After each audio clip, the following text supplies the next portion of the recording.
Okay, this is a Target 9C retake video. So we're looking for the side opposite angle R. So here's angle R. So I'm going to put a dot at angle R. And if I draw an arrow to the side directly across from it, that would be 9. So 9 is the side opposite angle R. Now, there are two sides that are next to angle R. There's 16 and 25. Okay, but one of these is a hypotenuse and one we consider the adjacent side. So I'm going to draw an arrow from the right angle to the side across from it, and that would be the hypotenuse, which would make 16 the adjacent side. So this is the opposite side, this is the adjacent side, and this is a hypotenuse. So the adjacent is 16, and the hypotenuse is 25. Now let me get another color. So for this one, we have to stand at angle Q. So I have to put my dot now at angle Q. Now this time, this side becomes the opposite, and this side becomes the adjacent. So when you're finding opposite and adjacent depend on where you are. So if I'm at Q, 16 is opposite. If I'm at R, 9 is opposite. Okay, so I'm looking for the side adjacent to Q, so that's in blue, so that would be 9. 9 is adjacent to Q. The hypotenuse always stays the same. It's always across from the right angle. Okay.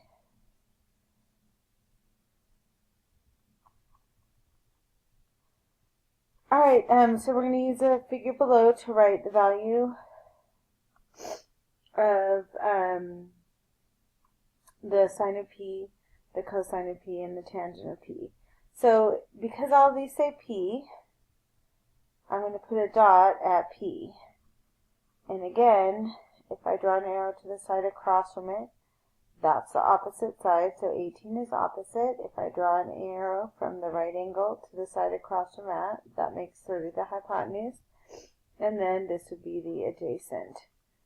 That's left over. So remember sine, if I write down SOHCAHTOA, sine is opposite over hypotenuse. So sine is opposite over hypotenuse. So my opposite is 18, and my hypotenuse is 30. And I'm going to simplify that. 6 goes into both 18 and 30 evenly, so 18 divided by 6 is 3, and 30 divided by 6 is 5.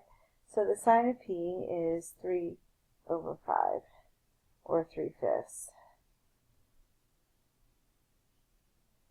Okay, for the cosine of P, cosine is adjacent over hypotenuse, adjacent over hypotenuse. The adjacent side here is 24, and the hypotenuse is 30. So I can reduce that. 6 goes into both of these as well. 24 divided by 6 is 4, and 30 divided by 6 is still 5, so this would be 4/5. And then the tangent of P is, one more color, I'll do purple, is opposite over adjacent. Tangent's opposite over adjacent. So my opposite side is 18 and my adjacent is 24. And both of these are divisible by 6, so 18 divided by 6 is 3, and 24 divided by 6 is 4. So 3/4 is a simplified version. Okay.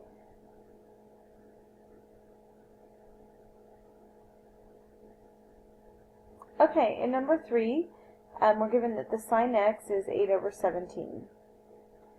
Okay, so remember, sine x is 8 over 17. And sine, remember, is opposite over hypotenuse. So this is telling us that the opposite side is equal to 8, and the hypotenuse is equal to 17. So 17 is right here. This must be the hypotenuse. And 8, which isn't on here at all, must be this blank side right here, and that's the opposite side. And then 15 must then be the adjacent side, because that's all that's left. Okay, so now we have to find the cosine of x. So x is right here, because it's opposite of 8. So here's x. But really, remember, cosine is just adjacent over hypotenuse. So the adjacent side is 15, and the hypotenuse is 17. And that can't be reduced, so my answer is just 15 over 17. And the tangent of x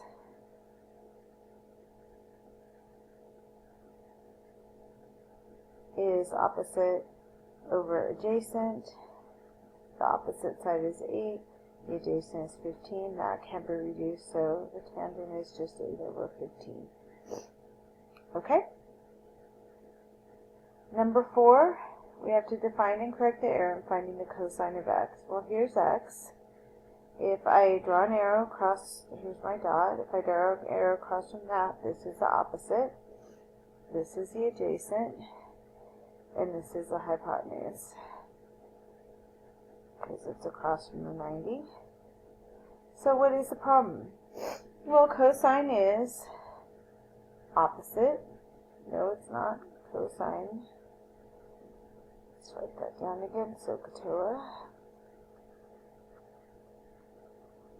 Cosine is adjacent over hypotenuse. So this is telling me that the adjacent side is 20, and the hypotenuse is 25. Well, the hypotenuse is 25, that's correct, but the adjacent side is 15, not 20, so that's where the mistake is. The cosine of x should be 15 over 25. Okay. Also, this can be reduced, but that's really the problem, is it should be 15 over 25. Once you reduce it, it would be 3/5 when you divide them both by 5. It would be 3/5. If I divide these both by 5, I get 4/5. So they're not the same. So cosine x should be 15 over 25, or if you like, 3/5. I wouldn't mark you wrong for not doing 3/5. Not on this one, but you would be marked wrong here if you didn't reduce. Okay? Alright. So here we have to find the indicated part. It wants us to find angle K. Okay, so you're supposed to put the dot at the angle that you're trying to find when you're trying to find an angle, and I'm trying to find an angle. So there's my dot. Now I have to ask myself, can I use a triangle, the interior angle sum of a triangle to figure this out? And the thing is, I can't, because I don't know what angle M is. If I knew what angle M is, I could just add M and 90 and subtract it from 180 to find K. But in this particular case, I can't do that. So I have to use something else. So I'm going to label. This is the opposite. This is the hypotenuse. And this is the adjacent. So I have to use the two things they give me. The two things they give me are the the adjacent side, which is 3, and the hypotenuse, which is 9. So adjacent and hypotenuse. And the trig function that goes with that is cosine. But I'm finding an angle. So to find an angle, I say the angle equals the inverse cosine of the adjacent over hypotenuse. So my angle, which is angle K, has to equal the inverse cosine of the adjacent, which is 3, over the hypotenuse, which is 9. Now I'm going to type this into my calculator. So first of all, you have to make sure that your calculator is in degree mode. I need to get mine into degree mode, so give me a second. I need to get it and then get it into degree mode. So just 1 second. There it is. And I need degrees. Okay, I'm in degrees. Let me just check.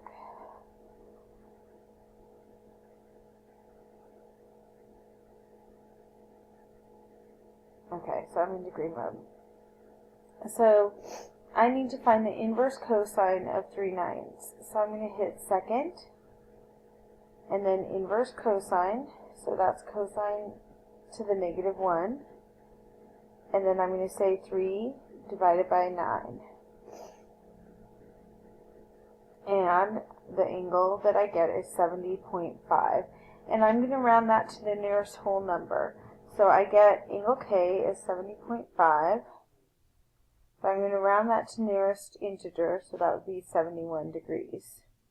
So angle K is 71 degrees, and that 7 looks kind of strange. So let's try this again.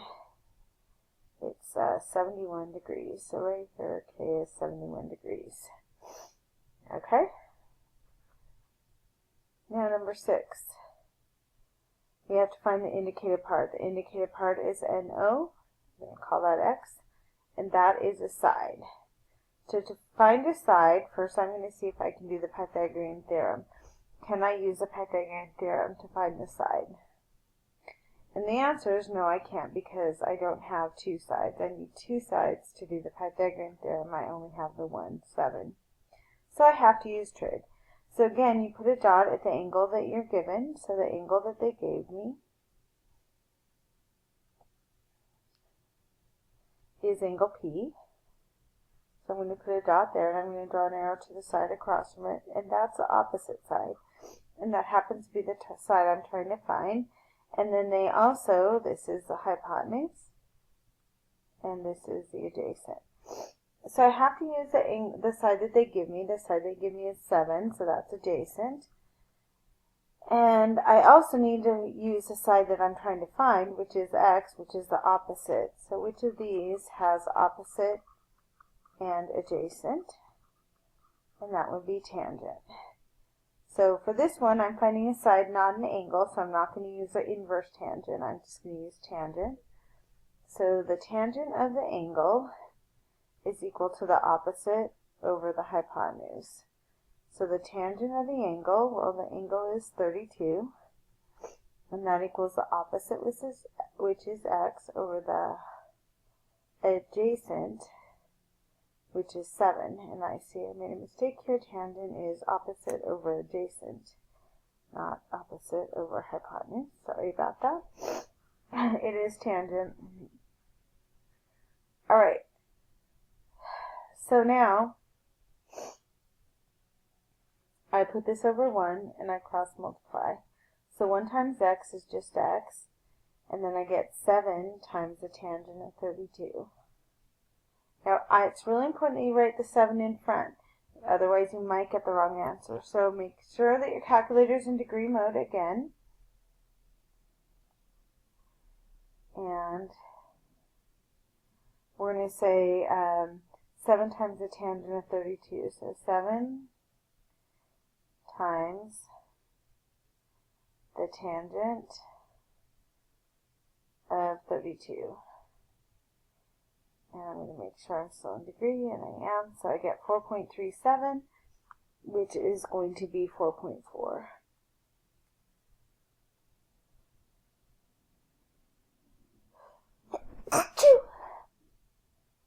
So X is 4.4. Alright. So the following problems you have to do on your own. Again, you want to show them to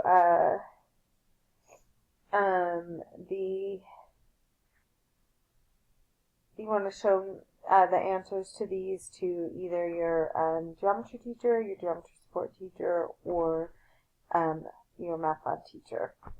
Okay? And then you can do the retakes. So here's the first one. And here's another one.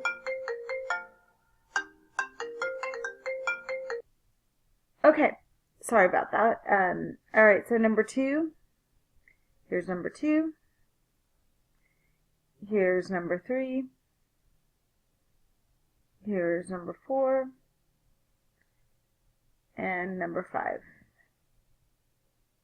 And number 6. Alright, good luck.